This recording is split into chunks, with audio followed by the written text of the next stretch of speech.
Hey everyone, and welcome back to another video from Aman Talks NRL SuperCoach. In today's video, I'm going to be doing the weekly roundup reaction stream, but in a video format. Just got a few things happening on Sunday evening, so I won't be able to do a live stream, but I've got some time Sunday morning, so I thought I'd go through some of the games that have happened so far. Recording Sunday morning, as I said.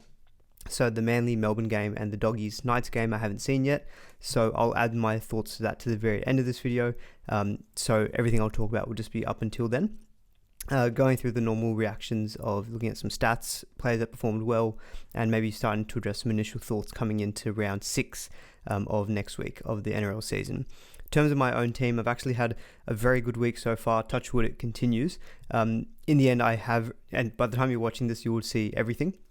I have used a third boost, so I ended up going Metcalf to Pappenhausen in the very end. My two trades didn't change from the Tuesday stream, which was Skelton to Jenkins and Turbo to Jaden Campbell. Now, Jaden Campbell didn't really pay off that well. Titans weren't very good, but I was pretty clear in my thinking of getting him in, so I'm not really having obviously regrets in that he didn't score that many points, but I don't really have any regrets about the decision. I thought the matchup was good. Goal kicking obviously just didn't quite turn out. The Titans were pretty poor, but they've got a decent run coming up. Otherwise, I'm very happy with how my team's gone. I'm a bit pleased as well with my team selections as well. So didn't play Starling. Connor Watson, 55. He played about 66 minutes. That looks to be thereabouts what he's going to be averaging around that mid-50s, hopefully pushing into the low 60s. Front row have all played. Corey Horsburgh, solid as ever with 65. Terrell May, 68. Never really need to worry about those two. Payne Haas was a little bit down, 52 points. So Xavier Willison played really well in that game, and a lot of the damage was being done through the middle. I just don't think there was any need to rush Haas back on. PVM was a little bit down, but the Broncos did score a lot of points. It wasn't like the ball was in play for a lot of the time. So a lower score from him of 52. I was actually very surprised. I didn't look at the captaincy stats until this morning, actually. He was about 45% captained by the top 5 or 10% of super coaches. So that was actually a lot higher than I thought. I thought he might have been around the 15 to 20%. I guess there weren't a lot of standout captain options this week. If you didn't have maybe a Clint Gutherson, maybe people went straight on Cleary. He actually updated to 94 in the end. He was on 79 pre-updates, but now up to 94. He got, I think, an extra line break and a couple of tackles or maybe a tackle bust in there. Yeah, a bit of a lower score from Payne Haas, but I wouldn't really worry about it so much. Looking at my second row, they've all played now as well. So I played Matty Nicholson in the end. I was a bit unsure about him on Tuesday, but by Thursday, I put out over on Patreon that I did decide I was going to play Nicholson. I just thought, look, he's guaranteed 80 minutes with Hosking still not in the team. Both Iro and Wilton out for the Sharks. I thought maybe that side edge defense might not be as strong. In the end, he scored his try through the middle. But yeah, very happy with his 91 points. I played Nafahu White. I just thought for him he's guaranteed to generally get between 45 to 50. Scored 55, played about 49 minutes, so the PPM is still good. He does look good on the field as well, despite the loss to the Rabbitohs. And Lindsay Collins now looks like he's picked up an MCL, which should be a few weeks. So I think Nafahu White still should continue to have a pretty good role. Honestly, my view on him now, I think, is that with this new setback for Collins, more additional minutes in the middle for Nafahu White. Roosters do cover, I don't know if they cover the first Origin bye week, but they do cover at least 2 of them. I'm just thinking now if he's just going to be a stable option that I maybe don't look to convert, because he's dual, which is handy. Scoring mid-50s, can't really go too wrong with that, despite him making money, but we can of course reassess that. Tino a bit disappointing, 48, but that did include that very, very early sin bin. Pretty much set the tone, I think, for the entire Titans performance. Didn't play Lockie Hubner, but I never was going to be honest, and he got a try assist, line break assist, that bumped his score up to 64, but again, happy with him in the squad. He'll generate some cash. And Alex Seyfarth, so I was actually tossing up, obviously it worked out very well in the end. I was tossing up Seyfarth or Iongi as my reserve. I think on Tuesday I left it with Iongi, and I was just kind of going back and forth. I'm like, the Eels have been terrible, Seyfarth's been good the last couple of weeks. Now, this is probably not the right logic, but I just thought, look, Tigers without Luai, Broncos away, not the best matchup. And I thought, it always feels like this is the case in Supercoach where a player who's had a bit of a good run the last couple of games, they generally will dip a little bit. It's very rare that you see someone go 3-4 weeks in a row just consistently smashing it, and especially if they're not like a quote-unquote gun player. Like Seyfarth is good, but he's not in that caliber of like your Payne Haas's, Pongers, Teddies, etc. So I thought Seyfarth, maybe there's just a bit of a dip. and Iongi was the flip side. Been a bit poor the last couple of weeks, as have the Eels the whole season, but I thought day game, it was beautiful weather as well yesterday and today, looking outside the window, but just thought day game, Dragons have been okay, but not like amazing. And like the Eels at home, surely they have to get a win at some point. I actually tipped the Dragons, but I thought the Eels might have a better performance. And I've liked some signs from Iongi where he's been a try assist away from like a 50-60 score. So in the end, I took it off Seyfarth and put it onto Iongi, which of course turned out to be amazing because he went and scored 102 points pre-updates and Seyfarth only the 30 points. So very happy in the end with that decision making. So just moving on to my backline players, we spoke a little bit about Cleary. Going to lose some money with that 142 break even, but 94 points. Can't really complain. Despite the loss to the Cowboys, he looked to the eye exceptional. So very happy with Cleary. Didn't play Sanders Smith in the end. I just thought that Rabbitohs game might be a bit low scoring. Didn't expect him to go out and actually score the first try himself, but look, it's okay. We'll get more cash gen out of Sanders Smith. So Jaden Campbell obviously disappointing with the 29 points. So in the end, what I did was turbo to Campbell, and then my last minute late decision was Metcalf to Pappy. So I then swapped Campbell back up to 5'8". The reason I needed to make that decision yesterday before 3 o'clock was because it was going to affect my reserve selection. In the end, by deciding to not play Seyfarth, it let me play Iongi, and then therefore I did the boost in the end of Metcalf to Pappy. We saw some Instagram footage of Pappy goal kicking as well. Hughes is back in that team. Let's see how today goes. It's not maybe going to be the high scoring of games, but I'm holding out faith that Pappy kicks and looks good. Still have Munster to play as well. Tuipulotu, I'm happy with that try that he got in the corner, so 69 points for him. Jesse Arthur's a double for 60. This is kind of the Jesse Arthurs of old. Low base, needs the attacking stats, but he did get them in this game. Jenkins updated to 66, so very happy with that. Of course, we didn't even speak yet about the complete bomb of a try that McLean absolutely wasted that opportunity. One, to probably seal the game for the Penrith Panthers, but also just to send Jenkins over for another line break try. So we're looking at 66. Honestly, it could have been 96 pushing to 100. So very happy with Jenkins. He's absolutely also someone you can play in your 17. Shibasaki, a down game, down on base stats as well. That 31 points includes a try off a kick. We're looking at about 14 points without that try. So that will see the cash gen probably get curbed a little bit. But they do have the Roosters at home next week. So I think the fact that he had a negative 50 break even, throughout the stream as well, I will refer to Jay Schubert's projected break even. So we'll go through that in a little bit later. Wanted to spend a bit more time though on my team. But yeah, so Shibasaki, 31 points. Got Garrick to play today. Didn't play Toya and also didn't play Purdue. 88 points, but he's looked really good the last couple of weeks. Coming up against the Rabbitohs next week, he could be a play. Look, I'm not really that disappointed about having his points on the bench.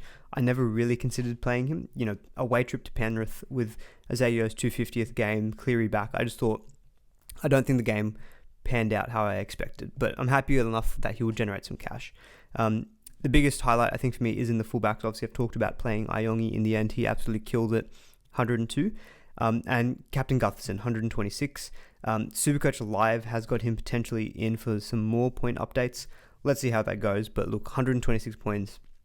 I'm just happy that my thought process again kind of played out, which was that, you know, it's his revenge game against his former club. I just love the conditions because we saw last week obviously was a very wet round of footy. Whereas this weekend in Sydney and also in Brisbane, it's been pure sunshine. I thought 3 p.m. Comac Stadium, it just felt like a great matchup, a great time to actually captain him as well. Just dry game, a lot of expansive footy. So scored a double, got a try assist for Tuipulotu as well. I was definitely cheering when he sent over Tuipulotu, given that I've got both of them. And he was close to another try assist, line break assist as well for Tyrell Sloan, but he went into touch at the very end of the game. So look, he may still get another 20 points in updates. He could have gotten another kind of 20 points as well. Very happy with Gutherson coming up against the Titans next week. He obviously will be a big talking point coming into next week. Is he still a buy? Is he still a buy? I think on Tuesday, I haven't gone back and watched it, so I'm sure someone might clip this and hold it against me. But I hope that I said on Tuesday that he was still a buy, because I thought the Parramatta game and the whole narrative as well, like I was so confident, I think, in captaining him. I'm just really happy that it plays out, because we know often in SuperCoach, these things just don't always quite work out. But yeah, very happy in the end with that result. And then I've got Pappy in my flex. So the way that it's going at the moment, it's probably Jaden Campbell will drop out of my score with 29 points. And Pappy comes in, fingers crossed. I'll take a 65, 70 point score, I think, from Pappy, despite a 77 break even. More than anything, I just want to keep seeing that he looks good in support play, and hopefully also has the goal kicking tee as well. So yeah, I'm currently on 1137. The Saturday games haven't yet updated, and on Sunday I've got Munster, Garrick, and Pappy. So I think I'm in for a good week, which is nice to see. But going specifically now to the games, so we can kind of talk through all of those in a bit more detail. So the first game was Raiders Sharks on Thursday, 24 points to 20. So a few talking points out of this one, of course. The biggest one being that complete chaotic try at the very end for the Raiders to seal the game, which is good because I tipped the Raiders, so I'll take that one. But two back rowers, I think, pod back rowers reliant on attacking stats, Hudson Young and Britton Nikora. 110 for Hudson Young, 87 for Nikora. Both of these players going and scoring a double. Now, Hudson Young, actually, I think he had quite a few tons last year, and he does have the ceiling in him. He is always attacking stat reliant.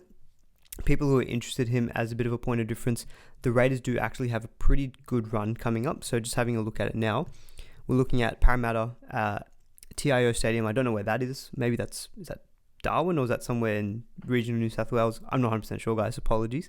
Then you've got Titans, Dolphins. So the next three games are really good for the Raiders if you wanted to take a bit of a pod route on Hudson Young. Then it's Melbourne Bulldogs. But otherwise, Hudson Young, you just need to realise with him, he is a bit up and down. So if you look at his scores, 76, 44, 91, 42, now 110. Literally is a bit of a roller coaster. He is attacking stat reliant. You just need to be wary of that.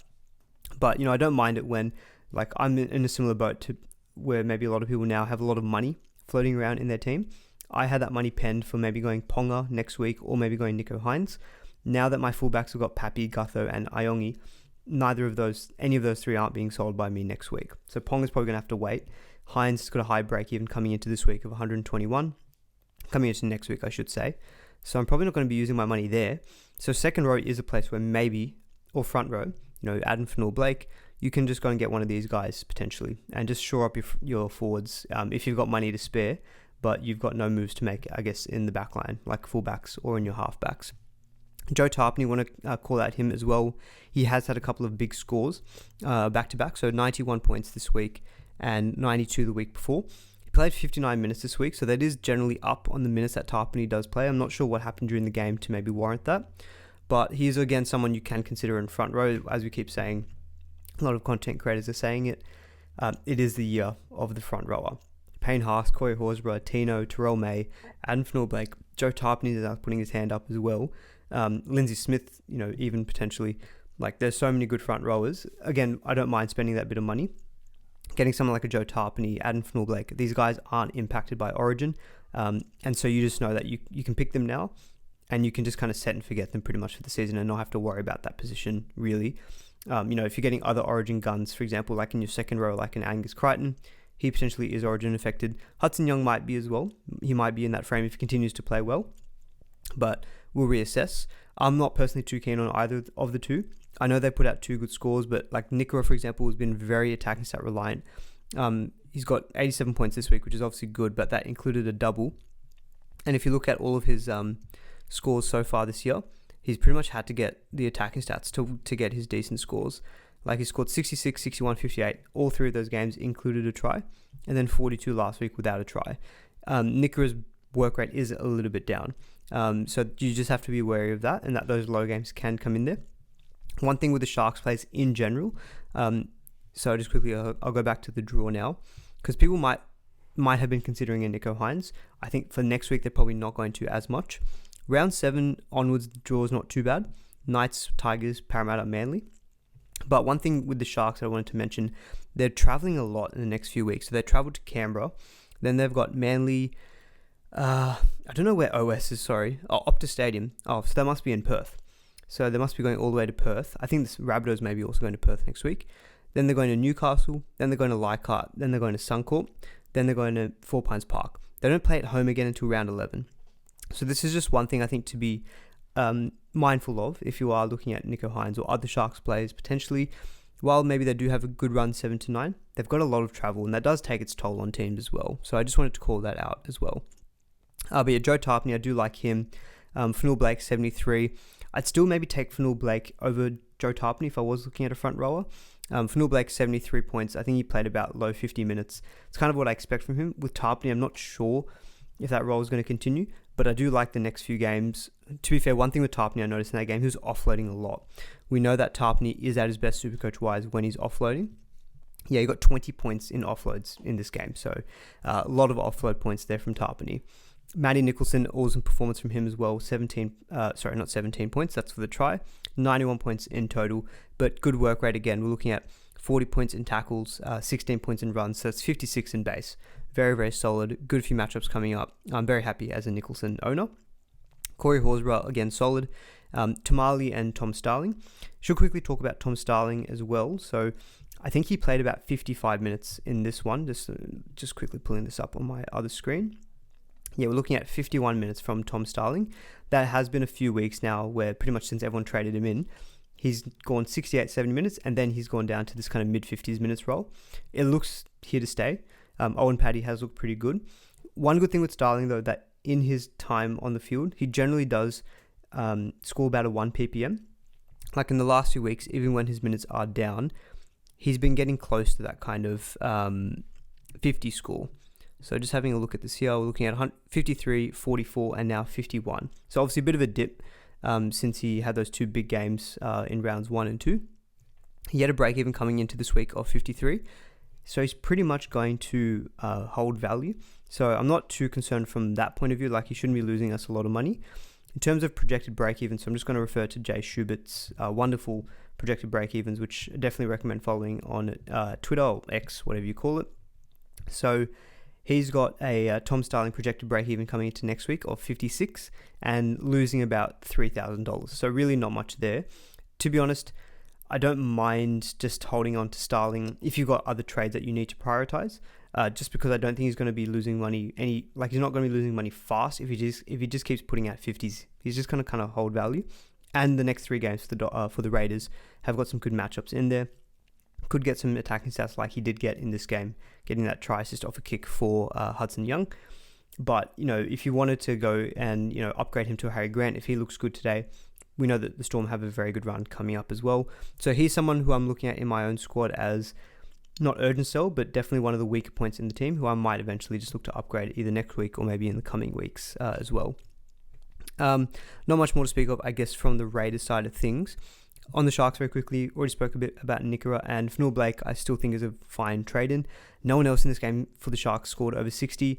Big talking point, I guess, is going to be Nicho Hynes, only the 48 points.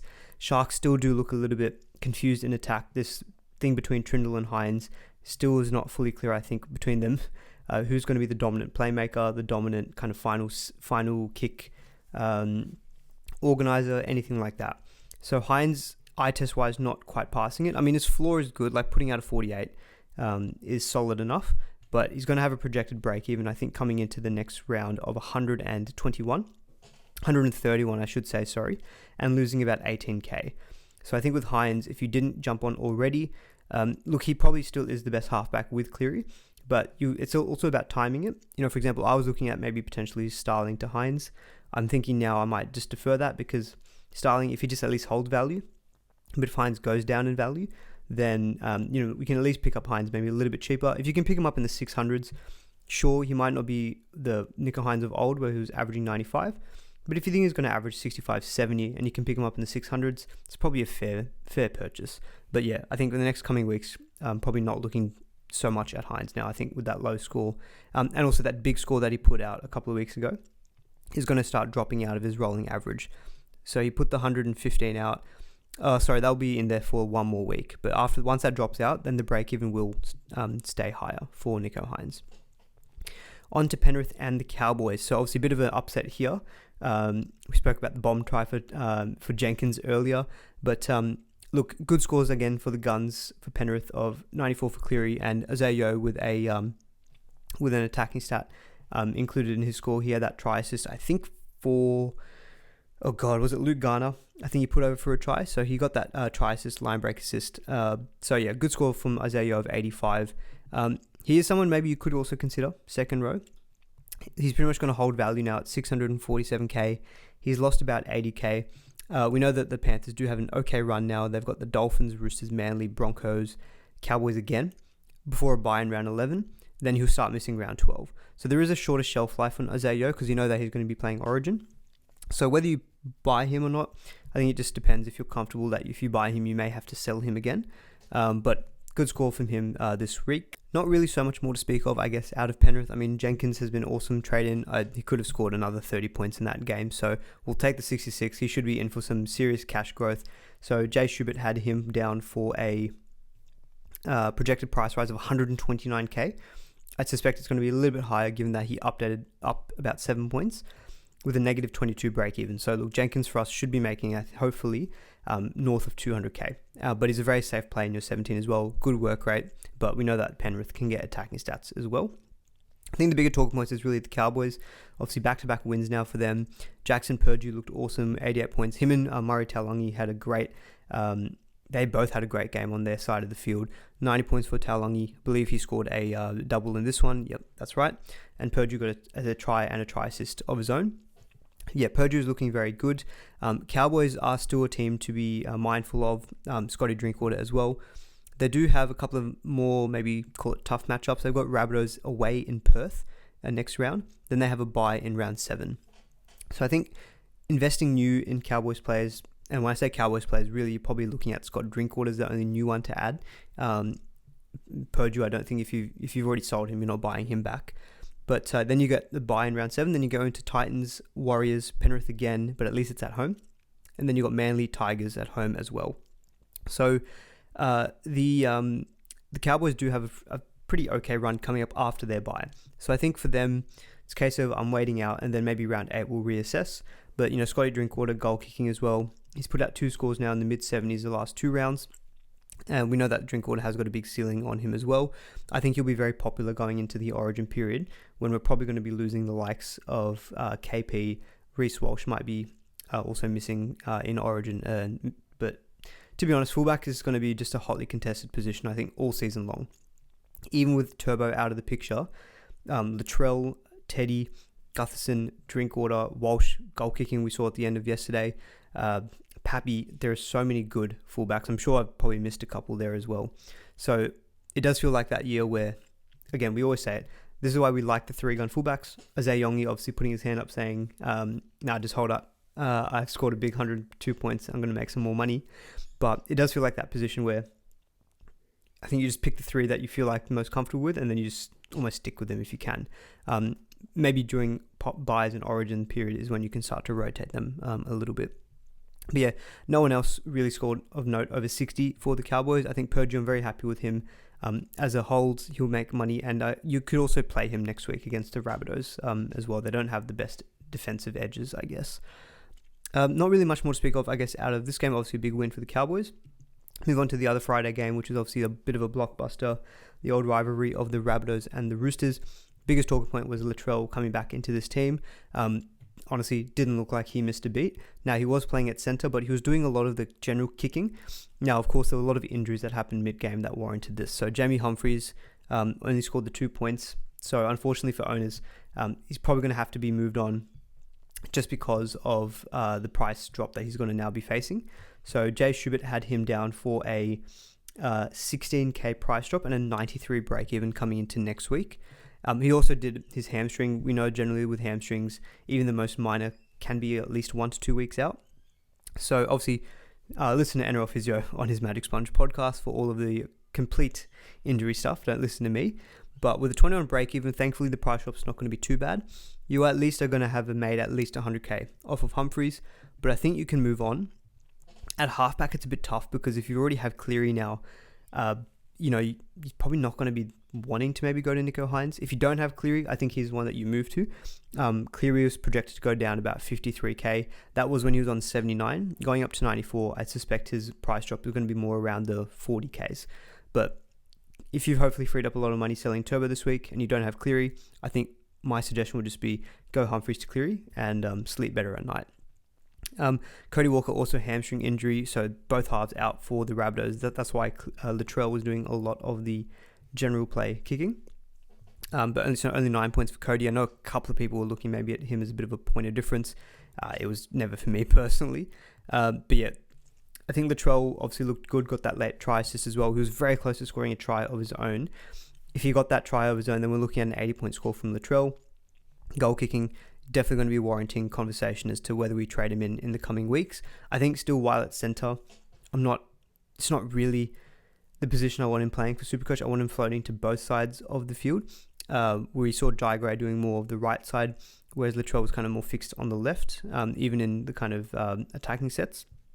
But Cowboys in Perth is it's a tough one because I know Physio has mentioned this as well about coming back from a hamstring and then flying all the way to Perth and then back for the Bulldogs at home in round 7, which is not an easy matchup.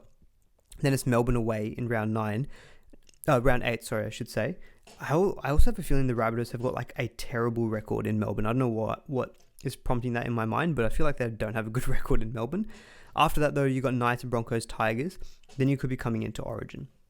So I think draw doesn't feel particularly great for Latrell, and the time to invest in him also feels a little bit awkward as to when you might want to optimize that, because he could be back at fullback, but then it might be a couple of weeks and then he's out for Origin. So trying to play with that is going to be a bit difficult. But he looked really good in this game, so that's definitely a talking point that we will discuss in future weeks. Jai Gray just continues to look very good, 68 points from him. A couple of pod centers you could consider from the Rabbitohs now that Latrell is back. Someone like an Isaiah Tass, he scored 59 points, only 322k. So if you are looking for maybe a kind of a cheaper center wing that you want to maybe play on matchups, I don't mind some of these Rabbitohs players like an Isaiah Tass or Ty Munro if he comes back into that team anytime soon. Bit of a down game from Amazelis, only the 39 points, no major attacking stats in this one. I'm pretty sure that 39 points is only in work rate. I'm just going to double check his minutes. I'm fairly certain he played the full 80 minutes in this game, given that there were so many injuries for the Rabbitohs. I don't think at one point they only had one player left on their interchange, so I highly doubt Mamazelos played less than 80. Yeah, he played the full 80 minutes. So I think you're still seeing what you wanted to see minutes-wise out of Mamazelos. He had a 24 break-even, so he will make a little bit more money. Jay Schubert has him down for a 11k price rise and a 40 break-even. So I think, again, similar with Starling, probably just going to continue to hold value, but you can always cash in, I guess, when you feel you have the right target in mind, maybe like a Harry Grant.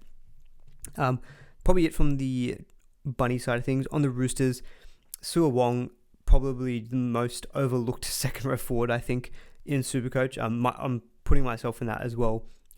I was just concerned with what his minutes might look like under Trent Robertson.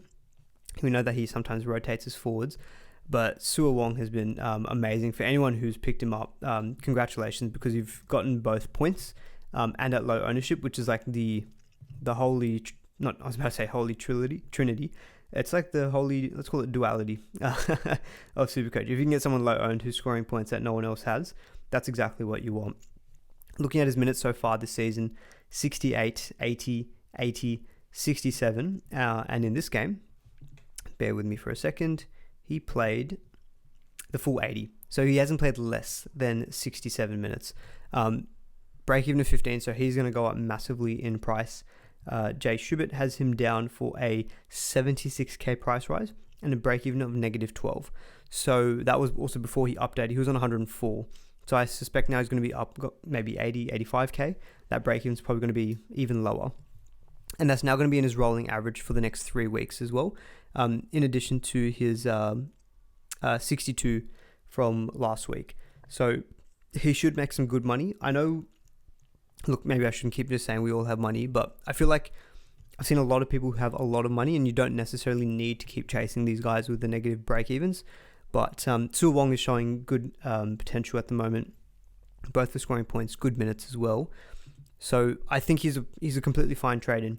If you've got like a Alex Seyfarth, for example, about the same price, and you're willing to maybe just cash him in for a little bit of money, move on to someone who's making a bit more money, probably showing a bit better scoring potential at the moment as well. Because apart from round 1, 70, 54, 62, that seems to be around what he's scoring. Then obviously with the attacking stats, this big game of 119, draws okay. They have a buy in round 10, but yeah, with the Roosters, they've got a good buy schedule. So Sua Wong is someone that you could just buy and just run with him through the origin period. So I also like him from that point of view as well. Teddy looked awesome. So 101 points. While the Roosters attack is still clunky, Teddy is always just going to be a safe bet for Supercoach because he's just so friendly when it comes to tackle busts and run meters and things like that. So he got the 1 try assist, can't remember for who exactly, and a try contribution, but 22 points in tackle busts, 7 tackles, 1 forced dropout. If we exclude the forced dropout, looking at 29 points in tackles and tackle busts, 31 if you add the ineffective offload, and then 36 points in runs. So you're looking at 67 points in base power for Teddy. That's what you're going to get from him.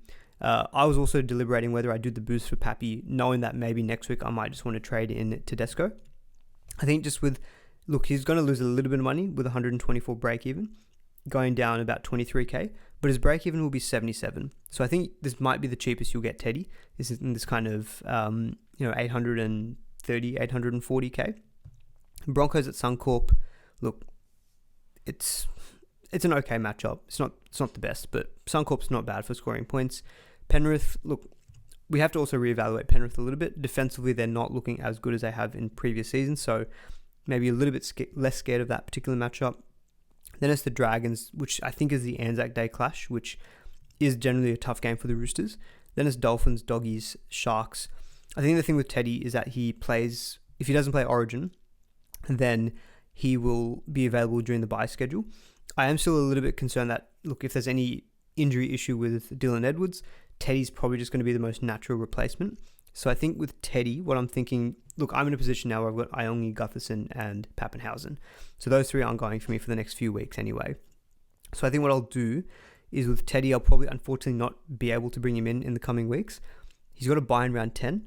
I think I might wait until after that. I might miss out on a few points on the way, but after round 10, hopefully we get some clarity on who's going to be available for Origin. Dylan Edwards is somehow out and Teddy's going to miss the regular season games with Origin, then I wouldn't buy Teddy. But if he looks like he's available, then I think he'll probably be purchased at that point in time. I think if you're not as concerned about that kind of stuff, I think Teddy's completely fine trading because he's got a really safe floor. Other players of note on this game who scored well, Billy Smith scored a try at 76 points. He was replacing Mark Nwanga-Tixawasi.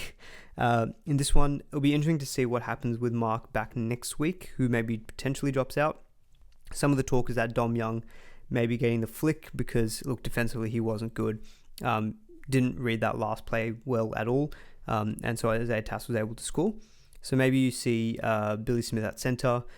Mark has played on the wing before. Maybe Robert Toya plays in the wing as well. Toya was okay, solid 45 points. I thought he actually did an okay job on the Latrell as well in that game. Angus Crichton, pretty solid with 70, no major attacking stats in that one. Spoke a little bit about Sanders Smith as well earlier. Just going to be an indefinite hold, I think, while he's goal kicking, plays the first bye. I think he'll be fine. Connor Watson, 66 minutes for 55 points. With Lindsay Collins out now as well. Hopefully maybe there's some more middle minutes. Otherwise, mid-50s is probably about what Watson's floor will be. Hopefully just get some attacking stats along the way and Jags up to those 70, 80 scores. And Fahu White, very solid. We spoke about him at the beginning. Apart from that, not really much more, I think, from the Roosters. Yeah, you might also see Chad Townsend not maybe in that team next week. Going on to the first Saturday game, Eels versus Dragons. Now, this is obviously a very profitable one for me if you're looking at the screen. You can see a little purple shading reserve sign over Iongi and a little golden captain over Clint Gutherson. Both going over 100. Very big game for me, but of course, Eels their first win of the season and a big game for Zach Lomax, slotting that match-winning field goal. But look, it was a very high-scoring game when it came to Supercoach. Gutherson obviously being the biggest talking point out of this one against his old club, scoring that double. Now, I think I gave my thoughts on him at the beginning of the stream. The question is probably going to be for people who don't own, do you purchase Gutherson? So, Jay Schubert at the moment has got Gutherson projected for a 74k price rise and an 82 break-even. So, relatively high break-even, not super, super high, but it's not low. But he's going up 75k. So we're looking at Gutherson going to be around 820k. So he's going to be cheaper than Teddy, but he is getting to that premium price. Like that's more expensive than Kalen Ponga at the time of recording. So look, apart from that Storm game in the wet, he scored 100 in every single game so far this year. So he scored 113 in round 1, 146 in round 2, and now 126 pre-updates against the Eels. Those have come in, kind of favourable matchups because looking at the season, well, not really so far actually. Bulldogs is tough, but that was at least at home. They've had a lot of home games, the Dragons, and then having an away game at CommBank Stadium for Guthersons, it's probably not really an away game. But you are looking at Titans next week at home, Wynn Stadium. I think it's a Friday 6 o'clock game. Now that the clocks have changed as well, that's not going to be one of those kind of twilight sunset games. It will probably be dark at nighttime at that game. The reason I mention that as well is because I was looking at captaincy for next week, and I do generally prefer daytime games when it comes to captaincy. But Titans at home next week is going to be very hard to pass up, considering how poor the Titans were yesterday as well. I think a lot of people will be looking at Gutherson as a trade-in. I was very confident with people still wanting to trade in Gutherson this week. I also understand when it comes to Supercoach, if you just want to get the players in who you think are hurting you or you're scared of not owning, just own that player. Even if they dip a little bit, just for your own sanity's sake, I sometimes think it's the best approach. So really good matchup next week. Manly is away. Roosters is also at Allianz, but look, Roosters haven't been the best in shape either. Then it's the Tigers at Suncorp, Warriors at home, Broncos at Suncorp again, and then Knights in round 13, then Dolphins. To be honest, that long-term run is pretty good.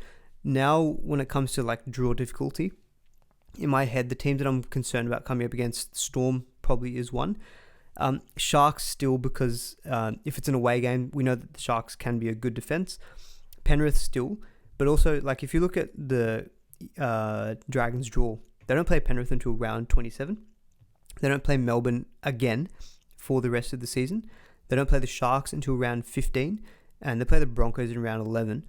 Realistically though, otherwise that draw is quite good long term. So I think, look, with Gutherson, I'm assessing it week by week. If he puts in a couple of poor games, I'll probably maybe just move on. But what we're seeing so far is that he is involved in everything for the Dragons, and they have that strong left edge bias. They'll be coming up next week against the Titans' right side defense, which is, oh God, I can't even think if he was on that side, to be honest, off the top of my head. I think that might be the side with Jojo Fafita. Either way, I don't think it's a strong edge defensively for the Titans. Manly's right side defense is, oh God, doesn't even matter who we're looking at. I think Gutherson is still a fair trade-in after looking at how good that long-term draw is. I think Gutherson is still fine because I think he's got really good points potential next week. And then you can just kind of continue to reassess from there. Val Holmes, mentioned him at the very end of the Tuesday stream, maybe as a bit of a point of difference, high upside, premium center wing.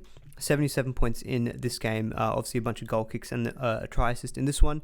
He will still continue to lose cash. So Val Holmes is going to lose about 32k, but his break-even is going to be 68. So he's probably thereabouts bottomed in price. So you can get Val Holmes for 700k. We've just spoken about how good that draw is. The difference with Val Holmes is, I guess, that he will be most likely playing Origin, so you're going to miss him for those games. But honestly, seeing how much they prefer that left-hand side, I still don't mind Val Holmes as a bit of a pod play. Sorry, I just clicked on him before, but I can't remember what his ownership is off the top of my head. 6% ownership. So he's pretty low owned as well. Not many people will own him. Whether I do it or not next week, it remains to be seen. I've got a lot of money floating around. Maybe I upgrade a center to Val Holmes. That would mean I have Gutherson, Tuipulotu, and Val Holmes. All three of them might be maybe slightly overkill, but if you don't own Tuipulotu or you just want to get Val Holmes, I think Val Holmes is still a very worthwhile trade-in. Tuipulotu with his try, 69 points. Toby Cashman, a good score from him again this week, 66 points, is helped that Emre Gula wasn't in the side and won't be in the side for the next 2 rounds as well.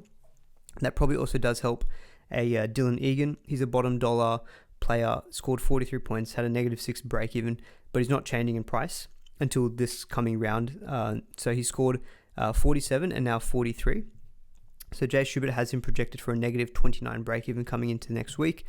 If you have a problem at second row and you want to go for a downgrade, I think he's a fine downgrade. Concern, though, will be just long term.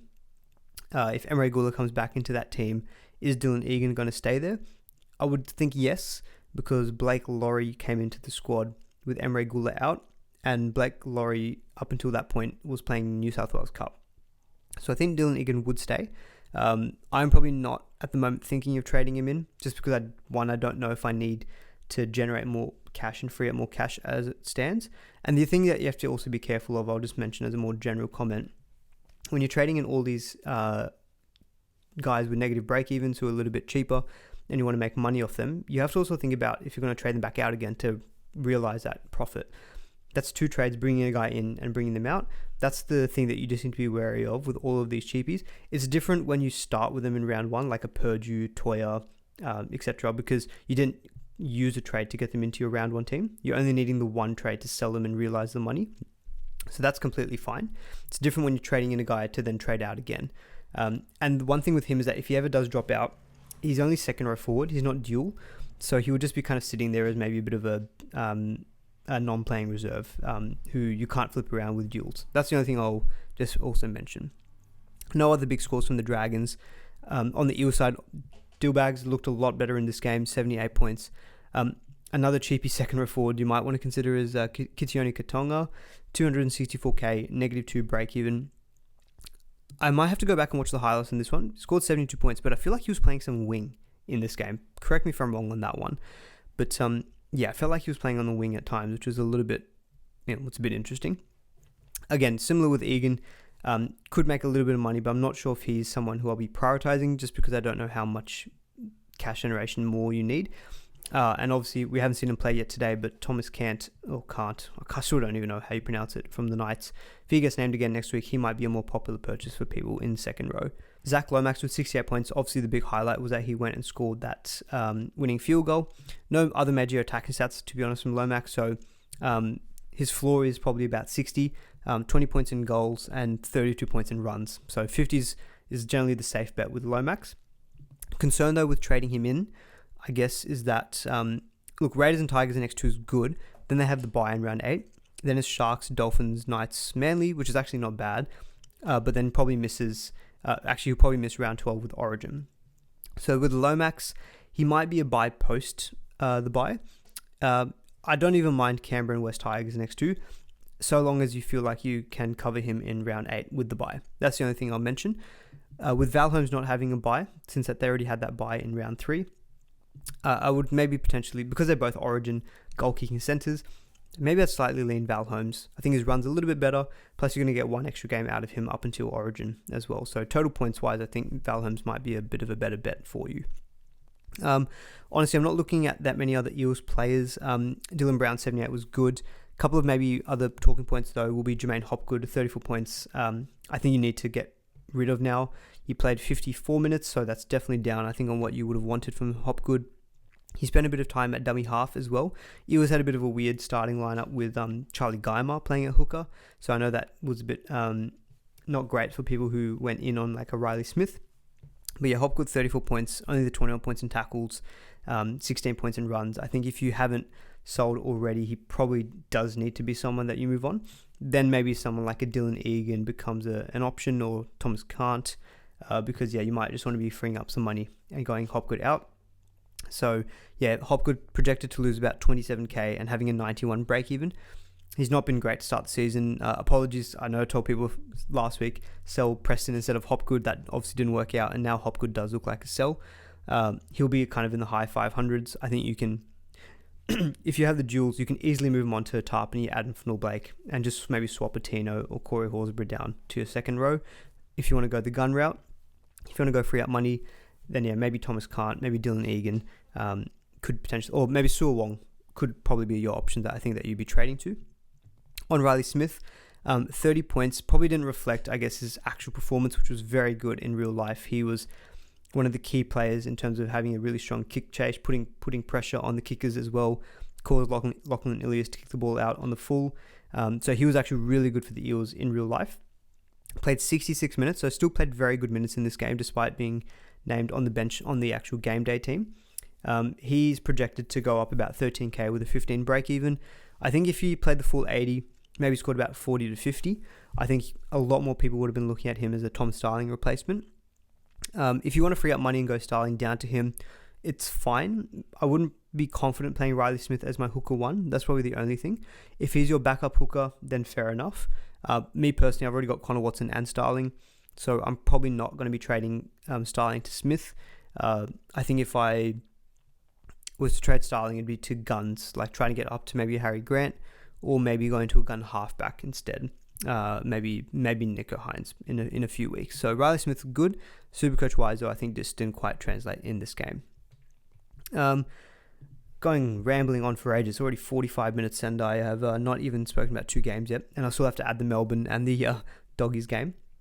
But yeah, so Titans Dolphins, very disappointing game from the Titans overall, but Dolphins getting their first win of the year. So Titans side, I'll quickly rattle through. Tino, a bit disappointing, only the 48 points, but that did include a sin bin. So I think you can kind of, look, it is what it is. Tino's pretty highly owned, so we're all probably in the same boat. And look, he still pumped out 48 points. In terms of his minutes, I'm pretty sure they were quite good because of the sin binning happening very, very early in the game. He played 63 minutes, so I'm pretty happy with those minutes for Tino. Dave Fifita was named in the starting team in that game.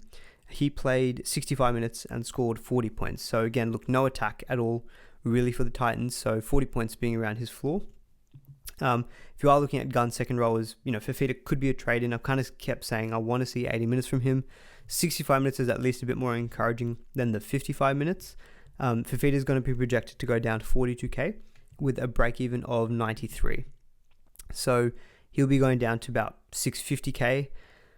650k for Fifita is very, very tempting.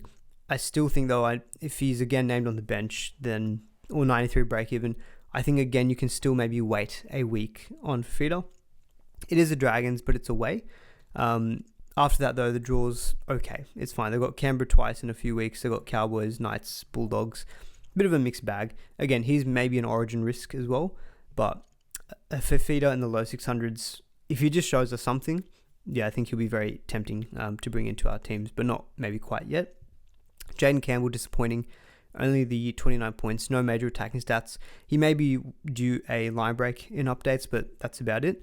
So obviously when the Titans aren't scoring many points, he's not going to get those added benefit of goal kicking points. So yeah, unfortunately that's just what it is for Jaden Campbell. Both a more down game, just across the board for the Titans, just a poor game in general, so not many big scores. AJ Brimson 50 points, but that did include a try to bump up his score. Philip Sami scored 69 points as well, but again, that included a try. I think Campbell and Fifita and Tino, they're really the only 3 I'm looking at from a Supercoach point of view. For the Dolphins side of things, obviously very improved performance. Jermaine Osako with a big score of 111 for those who did hold on to him. Plenty of goals.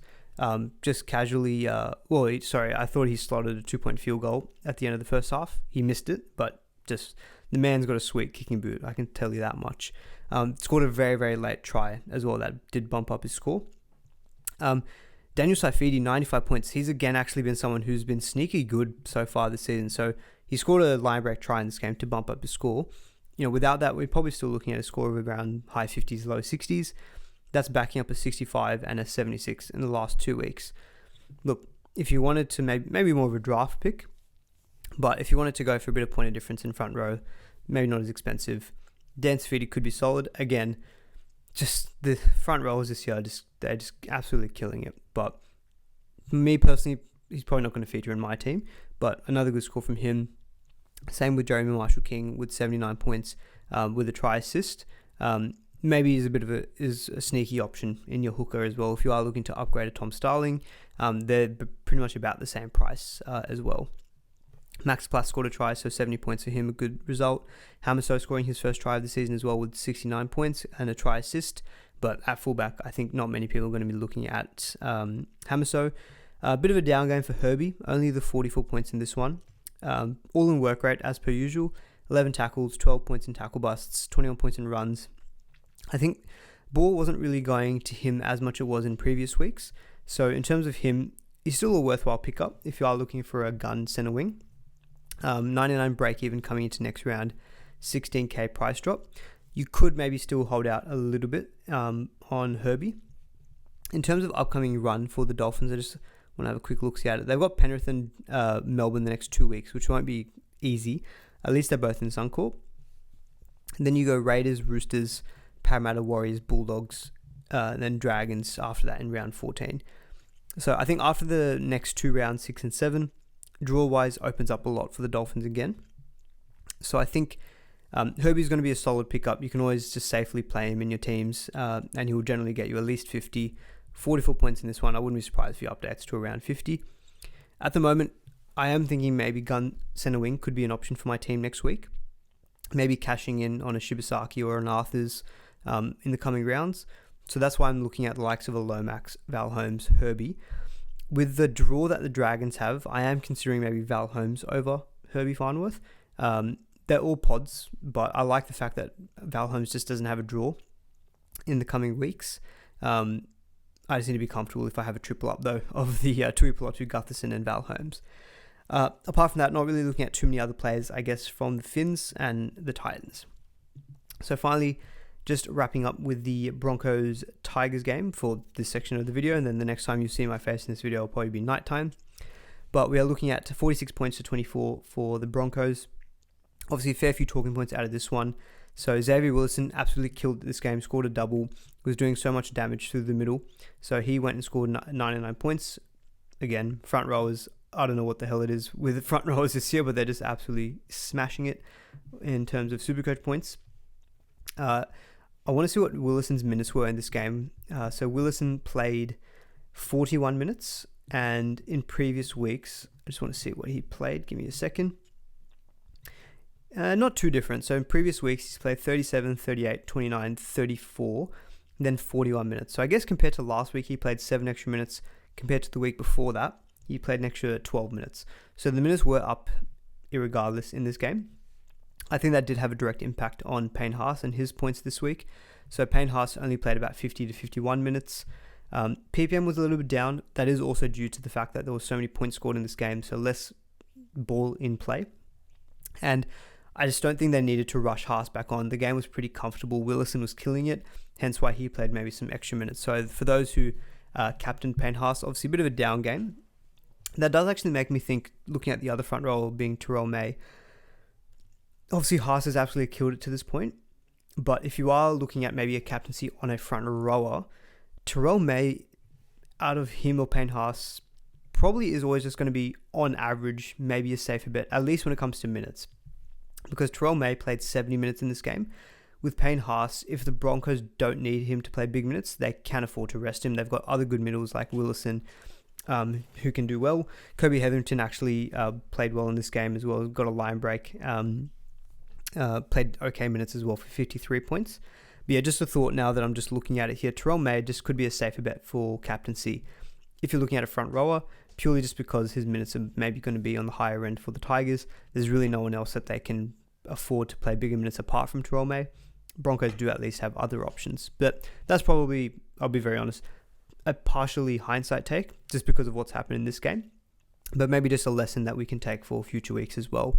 I haven't captained Payne Haas. I vice-captained him last week, but I think I'm still happy to keep chasing the captaincy on those fullbacks or halfbacks like Cleary or maybe your Guthos, your Pappies when they've got good matchups and things like that. Speaking of fullbacks, Reece Walsh, 63 points. Now, the big topic out of this game as well was Adam Reynolds. Picked up a hamstring injury, actually taking a goal kick. So that's unfortunate for anyone who owns Reynolds still. But for Reece Walsh, that meant he took up the goal kicking team, which I was interested to see because it was, I think, either him or Katoni Staggs. But it was Reece Walsh who got the goal kicks in this game. So he got 16 points in free goal kicks this week. A couple of try assists as well. Look, this game sums up that Reece Walsh is very attack reliant. 2 try assists, 16 points in goal kicks, a couple of errors, low floor, high ceiling. So 63 points for Reece Walsh, 606k with a break even of 76. So Jay Schubert has him down for a 11k price drop and then a break even of 64. I think you're pretty much going to be seeing Reece Walsh at his bottom in terms of price. So he'll be sub 600k coming into next week, which makes him very tempting if he is goal kicking. Just depends on how long Reynolds is out for. Supposedly in the press conference, he said he should hopefully be okay for next week. But I think given that he has got a history of hamstring injuries, he's a little bit older as well, I think they're not going to risk it. I can see Reynolds being out for at least 1 to 2 weeks, if not longer. So that we'll see Reece Walsh goal kicking. They've got the Roosters at Suncorp next week, so that's a pretty good matchup. And then it's the Warriors away, Bulldogs at Suncorp, then Penrith at Suncorp. Draw is not like fantastic, but if you're in terms of value and potential upside, Reece Walsh has it if he's at sub 600k. So I think if it's going to be interesting what people decide to do next week at fullback, because if you didn't already sell Iongi this week, you're going to hold him because he's going to have we didn't even speak about it before in the Eels game. We actually didn't speak that much about Iongi, but Iongi is going to have a negative 15 break even coming into next week. So you're definitely not selling Iongi. If you wanted to buy a new fullback, you've got Gutherson. Reece Walsh becomes very tempting. I know I've been saying so far that eye test wise, I haven't loved what I've seen. I think I saw better signs yesterday. And also, if Reynolds isn't in that team, yes, it makes them a worse team, but I think that means there's one less dominant playmaker, which I think is really good for Reece Walsh and his scoring, because it means that Ben Hunt will lock down one side and Reece Walsh can manage the other side when it comes to final attacking sets. When you had all three of them, it was being spread a little bit, which is probably why we've seen Reece Walsh not kick off the season amazing in terms of SuperCoach points, but a goal-kicking Reece Walsh, if Reynolds is out for a few weeks, becomes a very enticing prospect. So I probably won't be able to get to him. I've kind of made my bed now with my fullbacks, but Reece Walsh could be very, very tempting. So I still like him as a pickup. Purely just the price is almost too good to ignore, and goal-kicking, of course, is amazing. Otherwise, Jesse Arthur's a double, scoring 60 points, so that should hopefully just hold his cash for the next coming weeks. So Jay Schubert has a 59 projected break even for Jesse Arthur's and making about 3k. So I think Jesse Arthur's, again, week by week prospect. I will probably give him next week at home against the Roosters at Suncorp. After that, if he puts in one low game and he maybe drops a bit of money, I'll probably just cash in. I still could maybe even trade him next week, just because the Roosters, I think, while they've been a bit of a rabble, they can put in a defensive performance on their day. And Jesse Arthurs is a low floor player. Similar Shibasaki, so he scored only 31 points. He's going to have a projected break even of 0 and make 68k. So Shibasaki for me will definitely stay at least next week. But I can see both him and Arthurs potentially being sold, maybe not next week, but the week after, potentially. So just factor that into your trade plans, is that you might have to make moves on these couple of guys in the next coming weeks as well. We've spoken about Payne Haas, bit of a down game from him. Corey Pake's solid again, 55 points, got that try assist for one of Xavier Willison's tries. So he's actually been a very handy pickup for players. He's made 100k. He had a -4 break even. He's going to have a -1 break even coming into next week and make another 50k. So he's going to make you at least 150k. So Corey Pake's owners have, I think, done well there. Shibasaki, we've spoken a little bit about. Bit concerning that he had that very low base game, but we just saw him go huge the week before. This unfortunately just means it probably stunts his cash gen just a tad. Brendan Piakura unfortunately copped a pretty bad looking head knock, so that probably means that Jack Gazzeski is going to retain a 80-minute role. Gazzeski only played 52 minutes, so that explains his 16 points. But just maybe worthwhile mentioning for anyone who still owns Jack Gazzeski. On the Tigers side of things, Tuame we've spoken about, solid as ever. Only Galvin, Buller and Stafford Toa going for more than 60 points. Stafford Toa scored a double, so that helps a lot with his cash gen, 89 points. I think with the break even of, what was his break even? 14 points, projected break even coming into the next week of -25. He will continue to make money. He's just going to be a bit more awkwardly priced on the 300k. So he's more of a player who I think, if you already own, will make money. But if you don't own, maybe somewhat missed the boat there, I guess, in that respect. Galvin solid with the try assist off a kick, so 62 points for him. Buller solid as well with 65. Adam Dewey, 39 points, did get a late try assist to help bump up his score. And Alex Seyfarth, only the 31 points in this game. It wasn't really a game for him. Anytime the ball went down the right-hand side, it was very much a cutout play. And you saw that Stafford Toa scoring a double, but no attacking stats here for Seyfarth. Played the full 80 minutes. I'll give him probably at least maybe a week. He's going to have a projected break even coming into next week of 51, making about 25k. Look, even if I didn't decide to give him another week, he's done a job for us. He'll make about 70, 80k. Definitely not an urgent sell, but if you're eyeing off a gun second row forward, if Eli Katoa looks really good today and you want to trade him in, Seyfarth could be that stepping stone to a gun second rower. That's it, guys, on these set of games. I'll be back shortly with the Storm and the Dog Ears games wrap-ups. Hey guys, so back at you in the evening time. I can tell you now a few of the games have updated now as well for Saturday, so some of the scores that I mentioned earlier in this video are not quite relevant. There were some bigger updates actually in terms of points, so I'll quickly actually go back and review some of those ones. So from the Eels game, Clint Gutherson only went up by about 4 points. Tui Pelotu went up a few, Iongi went up a few, Dillbags actually went up quite a bit, so he's gone up to 93 points, Toby Couchman up to 74, Lomax up to 70, Hopgood also has gone up from 34 to 48, so most players across the board actually have gone quite a bit up in terms of points. I won't go through all players, just a few that kind of jump out to me. The Titans, there were some big updates. So Tino actually updated to 67 points. So I don't know what the score has missed, but he must have got a few tackle busts or offloads given to him. Maybe some extra run meters that got converted from a sub 8 meter run to an over 8 meter run. But 67 points, including the sin bin, that's a great outing from Tino. So clearly, without that sin bin, he would have gotten maybe closer to 80. Definitely a very good own in your teams. Jaden Campbell went up massively, 29 points up to 52. He was fairly highly captained. I think he got owed a couple of line break, either a line break or just maybe some extra tackles.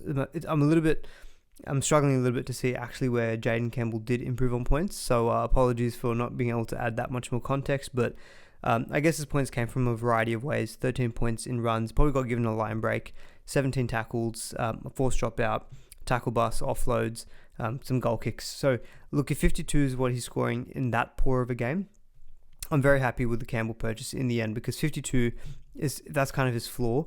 We know he's got a big ceiling on him. So yeah, look, very favourable updates in the end for Jaden Campbell and both for Tino as well. Not much more, I guess, to change out of the Dolphins. On the Broncos side of things, there weren't massive updates. Terrell May, 69, only went up by a point. Jesse Arthur's the same. Shibasaki pretty much the same as Payne Haas as well. Nothing really changed too dramatically there. It was mainly Jaden Campbell I wanted to quickly call out. So today's games, first one being Sea Eagles and the Storm. So a pretty dominant win by the Storm in the end, 48 points to 24. With this game and the next one, I only watched bits and pieces of them and maybe just watching a few highlights, so I don't have all the context. Some of the talking points, I guess, out of this one for Melbourne. Grant Anderson, a big score of 127, scoring a hat-trick. Don't suspect he's very highly owned, so probably not overly Supercoach relevant.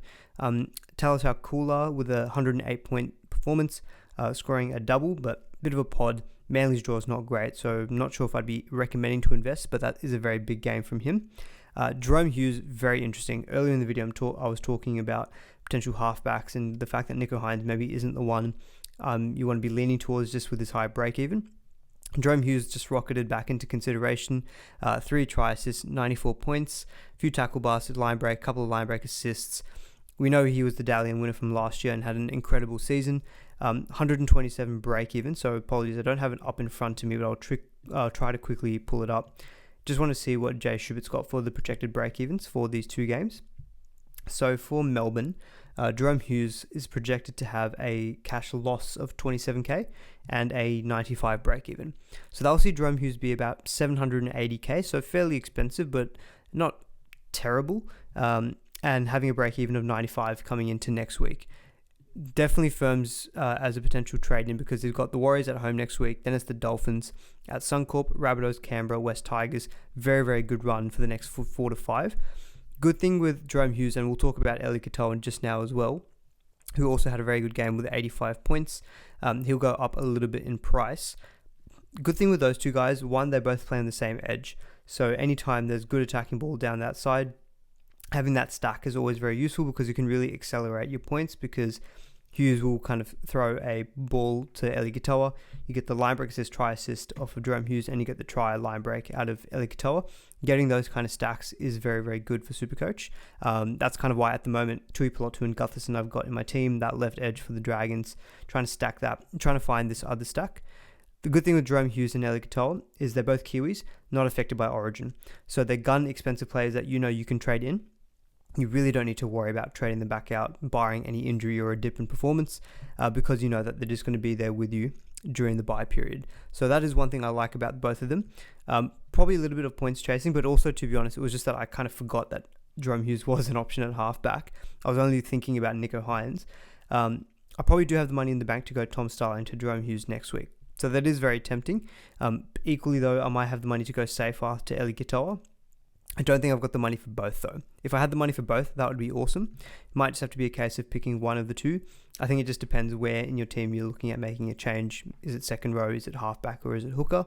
But I think those two, I mentioned Eli Katoa, I'd favour over Angus Crichton. I still think that way as well. He's slightly outscored him this week, but he's gotten a try assist and a line break assist. He is more attack reliant, but this gun Melbourne team, Manly away is not easy, and they've just put 48 points. Definitely a team I want to be investing more players into.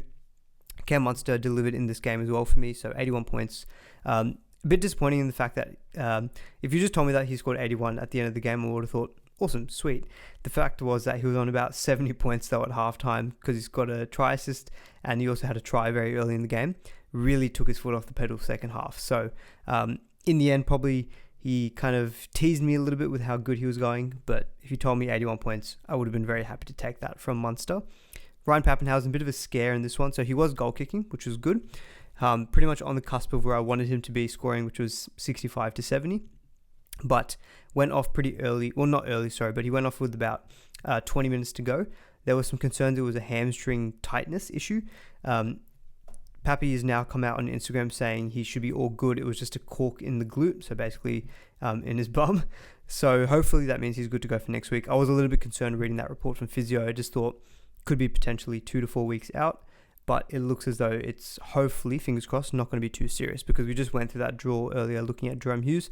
I want Pappy goal kicking for that run as well. So fingers crossed that Pappy is all good.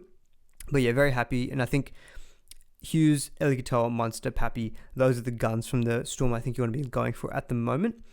Same, maybe he's not said for Harry Grant. As I said, I didn't watch all of this game, so I probably do need to just go back and watch the highlights, see if he was close to any major attacking stats. But the 44 points again, that does include a try assist actually. I'm assuming that's got a line break assist in there. No line break assist, so I'm gonna guess that. Oh no, there is a no line break assist. Apologies. So I'm gonna assume that came from a kick. So look, without that, 32 points. His base is definitely down. He's going to be bottoming him out in price surely very, very soon. Jay Schubert has him projected for a 50k price drop and a 69 break even. So you're pretty much going to get Harry Grant at 600k. Probably the cheapest you would ever see Grant in the last few seasons. I guess the question is, do you think he's going to turn it around, or is this just what he's going to be doing at least up until Origin? Maybe after Origin he starts putting it together. 61, 26, 70, and then 44. It's been a little bit up and down. Hooker's not been fantastic. You've got the likes of even Tom Starling still putting out 50. Connor Watson the same. I don't know if Grant at the moment is who I'd be trading for. I think, look, bit of recency bias, but I do think that Hughes, Eli Katoa, Munster, Pappy in their respective positions are probably better buys than Harry Grant at the moment. But the price is very hard to ignore as well. So I can understand people still maybe making that plunge with the thought process that, look, he's going to turn it around at some point surely. Not much more to speak of out of the Storm.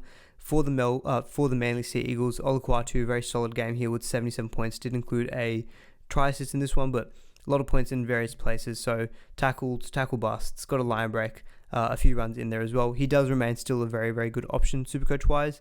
Draws a little bit tougher and then does have that bye coming up.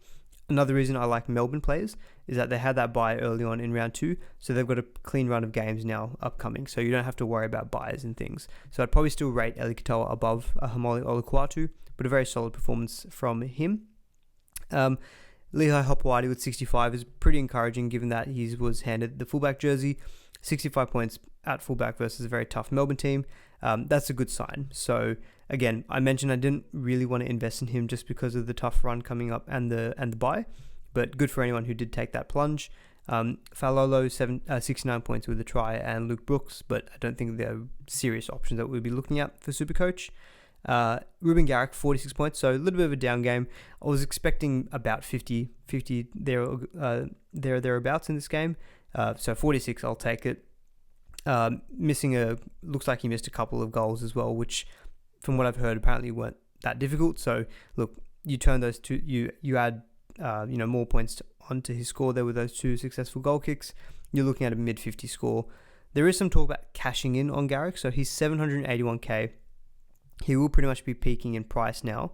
So we're looking at Garrick with a score of with 19k increase in price and 140 break even because he's got that really big score now rolling out of his 3-round average. Sharks next week, then it's the Dragons, then you're looking at Penrith and then the bye. So some tough games coming up. Penrith, I think maybe you're not as scared about. Dragons, I'm not too worried about. At least it's a home match. My first thought is that Garrick, he plays round 12 against Parramatta. So maybe this is something we talk about in the Tuesday stream or maybe in videos in the coming weeks. I'm slowly starting to put an eye towards that origin period just because you just want to make sure that you're prioritizing the right trades and things. Now, Ruben Garrick, perfectly fine to cash out, and there is still a long time before round 12. But one of the things that I find very handy is if you just look at those major bye weeks, just see what matchups are happening. If you can kind of predict who's going to miss out on origin, you can start identifying, okay, who are the gun players from those playing in that week that if I don't have, can potentially hurt me. If Garrick is playing at Combank Stadium against Parramatta in that major bye round, goal kicking, we know that he's got a big ceiling on him. I'd want to have Ruben Garrick for that week. So I think the fact that he is a gun player himself with a good matchup in that major bye round, my initial thoughts is that I'm probably not going to be moving him on. I also want to make sure I'm using the trades for getting out guys like Arthur, Shibasaki, Purdue, if I have to, of course, but assuming that these are guys who just rise in price, but I want to eventually convert them into guns, I'm going to have to be using a lot of trades on guys like that. Tom Starling, for example. Ruben Garrick probably just doesn't feel like he's never going to be an urgent sell, I guess, unless, of course, there's maybe an injury. But for now, Ruben Garrick, a bit of a poor game score-wise this week, but I think I'm still going to probably hold for the time being. Jack Howarth, a pretty solid game as well from him, 58 points. Otherwise, not much more to speak of. So we will get to the final game, a complete shutout by the Doggies, 20 points to zip, which I will absolutely take as a Kalen Ponga seller from last week, only scoring the 33 points in this one. So he will lose quite a bit of money. So not quite a bit. He had a break-even within the 70s, but Ponga is going to lose about 32k, 158 break-even next week, though, is what Jay Schubert is projecting. It's a West Tigers matchup at home. He can absolutely go and meet 158 break-even, but as I said earlier in the video, fingers crossed, assuming Pappy is fine to go. Pappy, Gutherson, Iongi are currently in my 3 fullback spots. I don't think I'll be moving any of them on. So unfortunately, I'm just going to have to give Kalen Ponga a bit of a miss. But I think maybe doing that Iongi to Ponga switch in round 8, that might be the play for me potentially. Or maybe I go to a Teddy or maybe a Latrell. But looking at Ponga and his draw, from memory, I know it's quite good. Yeah, so you got Tigers and Sharks both at home coming up. Then it's the Warriors, Rabbitohs, Titans, Parramatta in round 11, then Penrith in round 12. If he is playing, of course, he might play Origin. So it is a good run up until Origin. So even in round 7 or round 8, when Iongi's maybe hitting his buy, maybe peaked in price, I could see myself going straight from Iongi to Kalen Ponga in round 8. While it's a down game this week, and I did mention it earlier in the stream as well about teams that I'm trying to avoid. Bulldogs 100% is a team you're trying to avoid when it comes to players coming up against them, especially attacking players. They're just such a good defensive unit. You can see all of our regular gun players like Fletcher Sharp, Kalen Ponga, Marzu, 33, 33, and 30. Dan Gagai, 42. He's got a slightly better work rate. Bradman Best, 24. Just the complete shout out. Of course, these guys are going to have lower scores this week. I heard in the highlights that there was an injury quite early on to James Schiller, which meant that I think Thomas Cant had to then move to centre. So still in the end scored 56 points. I'm assuming he played the full 80 minutes, so I haven't fact-checked this. But 56 points, playing the full 80, still a pretty decent outing.